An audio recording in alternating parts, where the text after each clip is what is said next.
Si tu as déjà traversé une saison où tout s'écroule sans que tu comprennes pourquoi, alors cette vidéo est pour toi. Aujourd'hui, nous allons explorer l'un des récits les plus bouleversants de toute la Bible, l'histoire de Job. Pas une simple leçon de patience, mais un voyage à travers la douleur, l'injustice, le silence de Dieu et la puissance d'une foi véritable. Cette histoire va te défier, t'édifier et peut-être même te consoler. Si tu veux comprendre comment garder ta foi quand tout va mal, abonne-toi, laisse un like, partage cette vidéo avec quelqu'un qui souffre et écris en commentaire « Je crois en Dieu même dans l'épreuve ». C'est parti, un homme juste au cœur d'un monde en ruine. Il existe des hommes que Dieu lui-même présente comme des exemples de justice. Job en faisait partie, non pas à cause d'un titre religieux, ni à cause d'une position sociale. Ce qui le distinguait, c'était sa droiture intérieure. Sa vie était comme un autel permanent. Chaque jour, il cherchait à honorer Dieu, non seulement par des paroles, mais par ses actions, sa gestion familiale et ses pensées. Job ne se contentait pas d'être pieux en public. Il se levait tôt pour offrir des sacrifices pour ses enfants, de peur qu'ils aient péché dans leur cœur. Son zèle n'était pas légaliste, mais empreint de crainte sainte. Il savait que la pureté du cœur est plus précieuse que tous les rituels visibles. Dans ce monde corrompu et déformé par l'orgueil, il brillait comme une étoile dans la nuit. Il était riche, certes, mais sa richesse ne l'avait pas corrompu. Il avait une grande famille, mais il n'en tirait pas une fierté mondaine. Tout en lui respirait une foi authentique, humble et disciplinée. Pourtant, derrière ce tableau de paix, une réalité invisible se jouait. Dans le monde céleste, un dialogue redoutable s'est ouvert. Un accusateur, l'ennemi des âmes, prétendit devant Dieu que la foi de Job n'était qu'un intérêt déguisé. Selon lui, si Dieu retirait ses bénédictions, Job le renierait. Ce fut là que le feu de l'épreuve commença. Ce n'était pas une condamnation, ce n'était pas un jugement, c'était un test de feu, pour révéler ce que ni les anges ni les hommes ne pouvaient voir à l'œil nu, la solidité d'une foi véritable. Dieu permet que l'épreuve vienne, non pas pour détruire Job, mais pour exposer la pureté de son cœur. En une seule journée, les fondations de sa vie furent brisées, ses troupeaux furent volés, ses serviteurs assassinés, ses enfants emportés dans un effondrement brutal. Ce n'était pas une perte progressive, mais un effondrement total, foudroyant, sans avertissement. Et dans ce chaos, Job fit ce que peu d'hommes auraient rêvé. Il tomba à genoux, pas pour se plaindre, pas pour exiger des comptes, mais pour adorer. Il dit « L'Éternel a donné et l'Éternel a repris, que le nom de l'Éternel soit béni. » Job 1er, 21. Ces mots, prononcés au milieu des décombres, résonnent encore à travers les siècles. Ils sont le cri d'un cœur brisé, mais pas corrompu, d'un homme anéanti, mais pas rebelle. La douleur ne l'a pas éloigné de Dieu. Au contraire, elle l'a rapproché de l'essence même de l'adoration. Parce que la foi n'est pas testée dans les banquets, mais dans les enterrements. La fidélité ne se prouve pas quand tout va bien, mais quand tout s'écroule. Job adorait Dieu non parce qu'il recevait, mais parce qu'il connaissait celui à qui il appartenait. Ce genre de foi est rare, et c'est elle que Dieu met en lumière à travers cette histoire. Il est écrit « Heureux l'homme que Dieu châtie, ne méprise pas la correction du Tout-Puissant. » Job 5,17. Dans la perspective divine, la souffrance n'est pas toujours un signe de malédiction. Parfois, elle est le sceau d'une foi véritable, le feu qui purifie l'or, le miroir qui reflète l'image de Christ dans un cœur fidèle. Et toi, si Dieu te retirait tout, garderais-tu encore la foi? Si tu perdais ce qui te semble essentiel, resterais-tu à genoux, non pour demander, mais pour dire simplement « Tu es digne » 2. Quand l'épreuve devient insupportable, la perte de biens peut bouleverser, la perte d'être cher peut briser, mais quand la douleur s'inscrit dans le corps, qu'elle dévore chaque fibre, chaque souffle, chaque mouvement, alors c'est l'âme elle-même qui semble vaciller. Job avait déjà connu le deuil, l'injustice, la ruine, mais ce n'était que le commencement. Une seconde vague, plus intime, plus cruelle, s'est abattue sur lui, la maladie. Une affection atroce recouvrit sa peau. Des ulcères malodorants le rongèrent de la tête aux pieds. Son apparence en fut transformée au point de devenir méconnaissable. La souffrance ne frappait plus seulement ses biens ou sa maison. Elle s'en prenait désormais à son être même, isolé, sale, rejeté, brisé. Il s'assit sur la cendre et gratta ses plaies avec un morceau de poterie. Il n'avait plus rien, même pas sa dignité. Là, dans ce silence chargé d'agonie, on entre dans l'un des endroits les plus sacrés de toute l'histoire biblique, l'âme nue d'un homme juste face à une souffrance absolue. Et alors, une voix retentit, non celle du ciel, mais celle de sa propre femme. Elle aussi était brisée par le choc, par la perte. Et dans ce moment de désespoir, elle prononça ces mots. « Tu demeures ferme dans ton intégrité, maudis Dieu et meurs !» C'est ici que la fidélité de Job éclate avec le plus d'intensité. Il ne répond pas par l'orgueil ni par la colère. Il répond avec une fermeté empreinte de crainte de Dieu. « Tu parles comme une femme insensée. Quoi ? Nous recevons de Dieu le bien et nous ne recevrions pas aussi le mal ?» Job 2,10. Dans ce verset, Job nous enseigne une vérité que beaucoup refusent d'accepter. Dieu ne nous doit rien. La foi authentique n'est pas un contrat d'échange où la bénédiction garantit la fidélité. La foi authentique reconnaît que Dieu est souverain, que ses voies sont plus élevées que les nôtres, même quand elles sont incompréhensibles. Il est écrit dans Lamentations 3,38 « N'est-ce pas de la bouche du Très-Haut que viennent les maux et les biens ?» Cette réponse peut troubler ceux qui ont réduit Dieu à un simple distributeur de bénédictions. Mais pour ceux qui le connaissent vraiment, c'est une source d'espérance. Même dans l'épreuve, il est encore là. Rien n'échappe à sa main. Aucune douleur n'est vide de sens. Job reste donc là, couvert de plaies, entouré du silence, rejeté de tous. Et pourtant, il n'a pas péché par ses lèvres. Il ne s'est pas rebellé. Il n'a pas accusé Dieu injustement. Sa foi, maintenant dépouillée de toute récompense, brille comme de l'or pur. Parfois, Dieu permet que tout nous soit retiré pour que nous découvrions ce qu'il reste quand il ne reste plus rien, lui. Peut-être te retrouves-tu aujourd'hui, toi aussi, dans un désert de douleur. Peut-être que la maladie, la solitude ou l'injustice ont ravagé ton espérance. Tu te demandes, pourquoi ? Jusqu'à quand ? Où es-tu, Seigneur ? Et pourtant, au milieu de ce chaos, tu es encore là. Comme Job, tu respires encore, tu crois encore. Et cette fidélité silencieuse, invisible pour les autres, mais visible du ciel, a une valeur immense, parce que ce n'est pas la foi des jours faciles. C'est la foi nue, celle qui n'a plus rien à défendre ni à prouver, celle qui s'attache à Dieu simplement parce qu'il est Dieu. Souviens-toi de cette parole dans 2 Corinthiens 4, 16, 17. C'est pourquoi nous ne perdons pas courage. Et même si notre homme extérieur se détruit, notre homme intérieur se renouvelle de jour en jour. Car nos légères afflictions du moment présent produisent pour nous, au-delà de toute mesure, un poids éternel de gloire. Ce que tu vis aujourd'hui ne sera pas perdu. La douleur que tu ressens, si tu la traverses avec Dieu, produira un fruit glorieux dans l'éternité. Ne lâche pas. Même si tu t'assois dans la poussière comme Job, souviens-toi, c'est souvent dans les cendres que Dieu façonne ses plus grandes œuvres. Troisième, le danger des paroles religieuses mal placées. Quand la douleur devient trop lourde pour être portée seule, la présence d'un ami peut être un soulagement inestimable. C'est ce qu'a d'abord vécu Job. 3 compagnons sont venus à lui, Éliphaz, Bildad et Tsophar. Ils n'étaient pas de simples curieux, mais des proches, des hommes sages à leurs yeux, venus de loin en entendant parler de son malheur. Quand ils le virent de loin, ils ne le reconnurent même pas.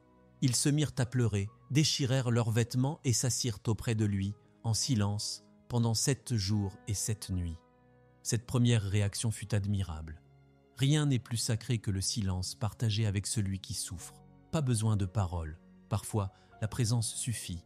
Mais malheureusement, ce silence prit fin. Et ce qui suivit fut pour Job une souffrance supplémentaire. Un à un, ses amis prirent la parole. Non pas pour écouter, mais pour expliquer.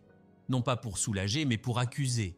Dans leur discours, une logique implacable se dessinait. Si Job souffrait autant, c'est qu'il avait certainement péché. Pour eux, la justice divine était une mécanique binaire. Bénédiction pour les justes, malheur pour les coupables. Il était donc impossible, selon leur raisonnement, que Job soit innocent. Éliphaz, avec l'autorité d'un ancien, lança le premier coup. Qui jamais a péri étant innocent? Où a-t-on vu les justes exterminés? Job fourre ses veines. Pour lui, le passé prouvait que seuls les mauvais récoltent la souffrance. Bildad appuya en invoquant la tradition. Si tes fils ont péché contre lui, il les a livrés à leur faute. Job 8-4. Quant à Tsophar, Il fut le plus dur. Selon lui, la souffrance de Job était moins grande que ce qu'il méritait vraiment.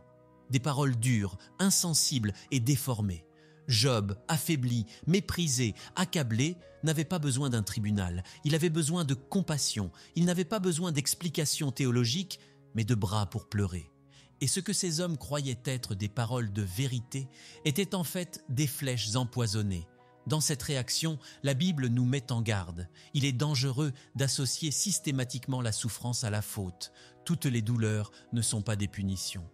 Toutes les pertes ne sont pas des corrections. Parfois, c'est dans l'innocence que l'on souffre le plus. Parfois, Dieu permet des épreuves non pour punir, mais pour purifier. Il est écrit dans Jean 9, 2, 3, lorsqu'on interrogea Jésus sur un aveugle de naissance. « Rabbi, qui a péché, cet homme ou ses parents, pour qu'il soit né aveugle ?» Et Jésus répondit, « Ce n'est pas que lui ou ses parents aient péché, mais c'est afin que les œuvres de Dieu soient manifestées en lui. » Voilà le cœur du problème. Nos jugements sont souvent trop rapides, trop limités. Nous voulons des réponses simples à des mystères complexes. Et sans nous en rendre compte, nous faisons plus de mal que de bien. Job, lui, refusa de se soumettre à cette fausse théologie. Il ne prétendit pas être parfait, mais il savait qu'il n'avait pas commis une faute cachée méritant une telle tragédie. Sa souffrance était réelle, incomprise, mais pas une punition. Il maintint son intégrité, non par arrogance, mais parce qu'il connaissait son cœur devant Dieu. Toi aussi, prends garde à ne pas blesser avec des explications toutes faites. Dans les moments d'épreuve, ce dont les âmes ont besoin, ce n'est pas toujours d'être corrigé, mais d'être aimé. Il est facile de parler, mais il faut une véritable sagesse, celle d'en haut, pour savoir quand se taire, quand écouter et quand prier. Jacques 1,19 nous exhorte ainsi que chacun soit prompt à écouter, lent à parler, lent à se mettre en colère. Lorsque nous sommes face à quelqu'un qui souffre, rappelons-nous que la vérité ne consiste pas seulement à dire ce qui est juste, mais à le dire avec amour, au bon moment et dans le bon esprit. Job avait besoin d'amis. Il a trouvé des accusateurs. Ne faisons pas la même erreur. 4e, le silence de Dieu, puis la révélation. Le silence de Dieu est parfois plus lourd que l'épreuve elle-même. Job avait perdu ses enfants, sa richesse, sa santé, puis son honneur. Il avait crié, plaidé, protesté, espéré, mais le ciel semblait fermé. Aucun son, aucune réponse, seulement le bruit des vents du désert, les reproches de ses amis et le frisson d'un cœur humain qui lutte pour ne pas sombrer dans le désespoir. Et c'est là, dans le creux du silence, que Dieu choisit de parler. Mais Dieu ne répond pas aux questions, il ne justifie pas son silence, il n'explique pas les raisons de l'épreuve, il ne fait pas l'inventaire des intentions de Satan, ni le bilan moral de Job, non. Dieu pose des questions, un flot de questions qui balaient les certitudes humaines. Où étais-tu quand je fondais la terre? As-tu commandé au matin? Sais-tu où habite la lumière? Job 38. Ces questions, posées non pour humilier, mais pour révéler, conduisent Job dans un voyage vertigineux à travers la majesté de la création. Les étoiles, les mers, les animaux sauvages, les fondements même du monde, tout devient une chair céleste où Dieu enseigne une vérité essentielle. Tu n'as pas besoin de tout comprendre pour me faire confiance. Ce n'est pas la réponse à un mystère que Dieu donne, c'est sa présence, pas une explication, une révélation. Il est dit dans le livre du prophète Ésaïe, « Autant les cieux sont élevés au-dessus de la terre, autant mes voix sont élevées au-dessus de vos voix et mes pensées au-dessus de vos pensées. » Ésaïe 55, 9. Face à ce Dieu immense, Job ne peut que s'incliner.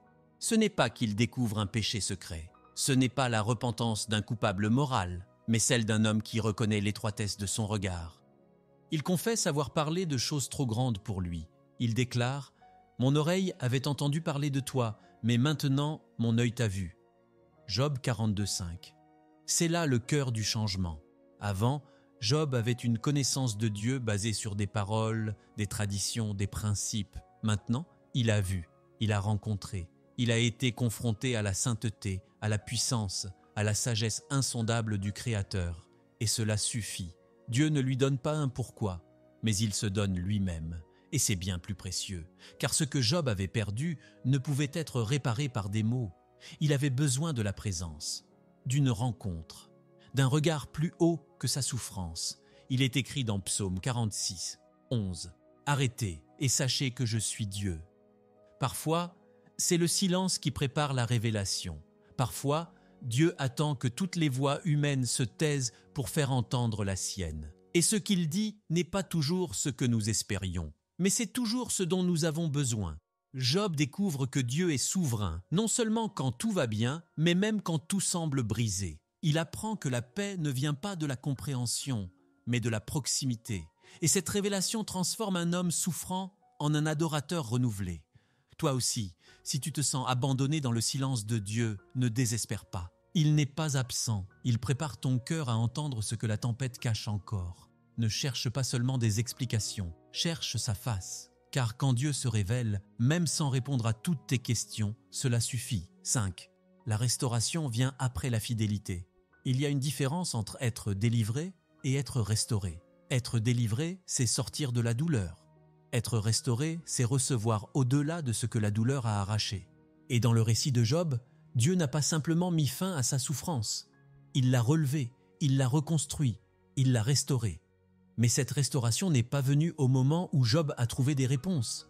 Elle n'est pas venue quand les blessures ont cessé de brûler.